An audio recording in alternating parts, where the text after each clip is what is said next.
thought I'd make a video today. I'm on my way to my gig at TP Miller's, where I do a lot of, take a lot of gear that I don't normally get to use, because a lot of time I'm doing it like old school. And today I'm taking my old guitars from 1989, 90, and my rig, my ADA MP1, which is in this rack over here, a 6-bass rack. This rig was the most flexible thing that had ever been made in 1989, 90. Around the time of the Bradshaw rack, there was this alternative. And the ADA had 128 channels with 3 different variations. You had a solid state channel for cleans, like a Fender clean, or a JC120 clean. And then you had the modded Marshall channel, which is really awesome. And then you had sort of a Fender breakup channel.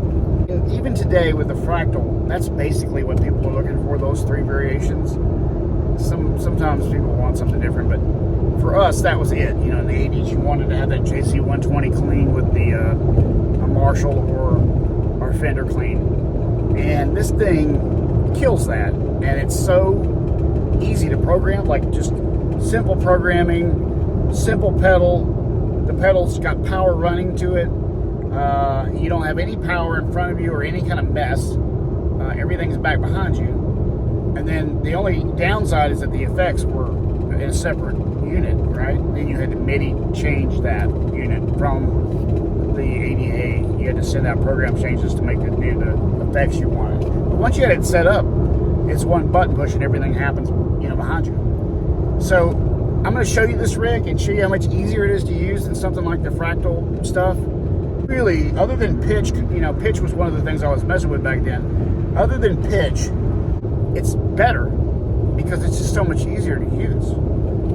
It's long in the tooth, and of course, at this point, pretty unreliable because of the, just the age of it. Like anything that's been bounced around on the road for years and years, it's not going to probably hold up. And I'll be surprised if it makes it through the night without any big, messes. But so far, it's tested out fine, and we're going to check it out. The power amp is a hybrid power amp. It has a tube front end and a solid state power output. That's the Microtube 100. I originally had the power amp as a solid state power amp, the B200, which is the first power amp that came out. I preferred it actually, but because the B200 was, I don't know what they did differently, but it had a super fast attack, and I found it for like pedal notes and stuff like that to be very accurate.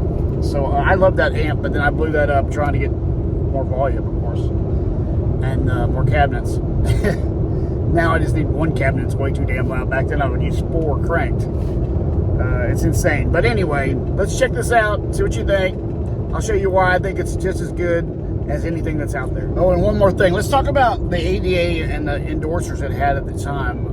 Michael Wagner, who made a lot of the records of that era with Nuno and with, like, say, White Lion with Vito Vibrata. Then you had Paul Gilbert also using the ADA. You had these 3 or 4 guys who were just marquee guys, and they were, they were killing it with this thing, and the sounds that Michael was getting with them, and Skid Row, and it just had a thing, and everybody loved it, and it was so easy to achieve the thing we were all looking for back then, which was like the Brown sound, but maybe a little bit more, right? A little bit smoother, a little bit like a 800 with a little bit more gain, and that is what the MP1 does. And I'm going to show it to you, so let's do it. All right, we're here at the gig. I'm about to unfurl the front of the rack here. I'll show you why this is easy. It's crap. Everything is already pre-wired. Around back, all you got is a speaker cable and a power plug. And then that runs down this MIDI cable that's powered down to the floor pedal. And that's it. That's the entire switching. That's it. Plug in the back, one cable out to the front, speaker cable to the cabinet, you're done. Takes literally less than 5 minutes. Awesome. All right, there it is. 2 ADAs. I'm using the top one. My old one's on the bottom. One of the other ones is on the bottom. I think the older one's on top, but basically I've got one that's kind of acting up, and the other one is okay for now. So the Microtube 100s here on the bottom is kind of like the modern Modern equivalent is the stuff that they use at the Fractal. I forgot what it's called, but it's a one rack unit like that. Tube preamp or tube front end into a power section that's solid state. Hush 2B, which is kind of probably in the wrong spot and choking my signal, but I'm gonna use that maybe. Depends on how loud it gets. Simplest pedal on earth. You select the bank. All my stuff's on 8 tonight. Boom, I'm done. I've got all these selections all the way up to 9. Nine freaking banks in one pedal. So there you go, my pedals. It's got like a regular dirty on channel 1.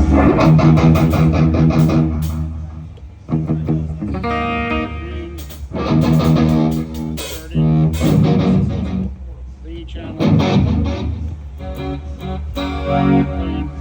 Pretty much have whatever you want. That's it. Simple, simple.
My ears are blown out. I'm going to FR in the floor in my face. Maybe that'll help a little bit. But Fractal FM3, we're going to try and see how it sounds out front, as well as already what I taped for the other bridge.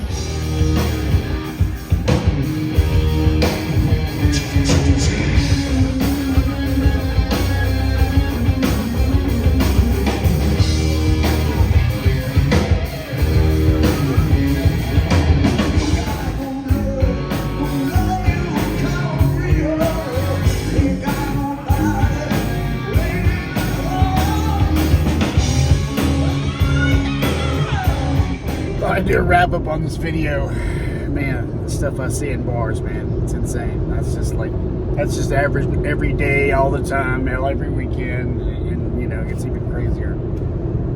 But getting back to the guitar stuff, yeah, the ADA. Let's talk about it a little bit more. Okay, so you know, when I think of the ADA, I always think of Nuno Bettencourt, and I'm jumping on the Nuno bandwagon here because, to me, there was a couple albums that defined the MP1 sound, and a song that for me is always the one I think of, and that's Decadent Dance by Nuno Bettencourt's Extreme back in the day. I forgot what the album was called, Porter Graffiti. That album was full of ADA. The whole thing was ADA, and so, you know, that if you like the sound of that album, that's what the ADA is. It sounds just like that. And then if you like White Lion, again, the ADA. If you like Skid Row's first album, again, the ADA. You know, if you like some of Paul Gilbert's shreddy stuff, again, the ADA. It's just, the thing was so prevalent at the time, and most people in the middle of the, you know, as far as middle price ranges, couldn't afford Bradshaw's racks. You know, they were for Steve Lukather and guys like that.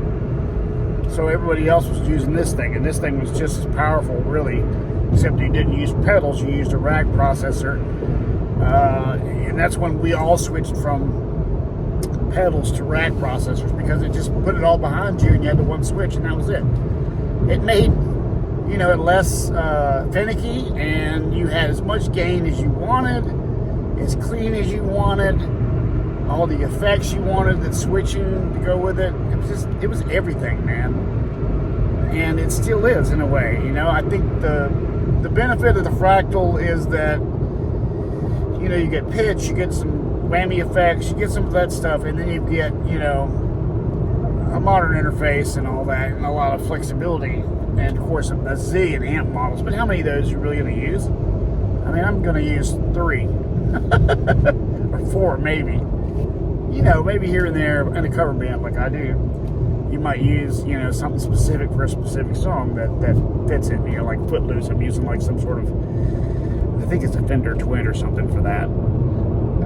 But I kind of use a Fender Twin anyway. That's kind of one of my clean sounds, so it's not like some big stretch. So this, to me, really, the Fractal, you know, most guitar players use 3 or 4 sounds, and then they use the effects that go along with those sounds, and you could do all that with the ADA back in 1988 or so, whatever, when it came, 87 I think is when it came out. But it was a revolutionary piece of gear, and I'm glad I could show it to you. I'm gonna probably retire it, but I mean, I gotta say, you know, one thing I gotta say before I finish this video is that, you know, playing on that stage the other night, you know, here's the main advantage of a Fractal versus an ADA. You no longer use a cabinet, you go in ear and you quit killing your ears. And I'm gonna tell you right now, my tinnitus started about 15 years ago. In fact, not very far from here at a concert. I'm here in Birmingham today, passing through. And not very far from here, I was at a show and I saw Styx in RL Speedwagon. And I happened to be in line with one of the Marshall cabinets that night. And every time Dave O'Mato would squeal his harmonics, I was right in the path of it. And after that show, I started having tinnitus. And I haven't gotten rid of it since. And the other night when we were playing, my right ear was hurting so bad that I had to figure out another way. And it wasn't really because of the guitar, it was because of the snare drum. But my point is, your ears only got so long, and you can only do so much to them before you don't have them anymore. So if you're at my advanced age, 55 years old, you better save them. And if you're younger, I would say, you know, you're already probably going to be using Fractals and things like that anyway. So in that way, the Fractal does beat the ADA, because you just can't really get, I mean, my opinion is it's really hard to get a mic'd cabinet to sound good in here. At least my experience with it, it's been okay. But you can get much better sound through a Fractal or something like that, where you have some control. You can put everything in stereo. You can do all kinds of stuff to make it sound more spacious and big. And that's why I like it when I get it right. When it's not right, it's terrible. But it's the world we live in, and you know, quiet stages and bringing the volume down has been a thing that's been going on for a long time. And unfortunately, the days of the stack and the days of 4 cabinets wide open is over. And my ears have suffered for it. I just want to tell you right now, be careful out there. I love it as much as anybody else does to crank up my Marshalls and let it rip. But this last week, I've been doing a lot of videos at high volumes, and it went really nice to me this week. So keep that in mind when you're out there rocking. All right, have a good one.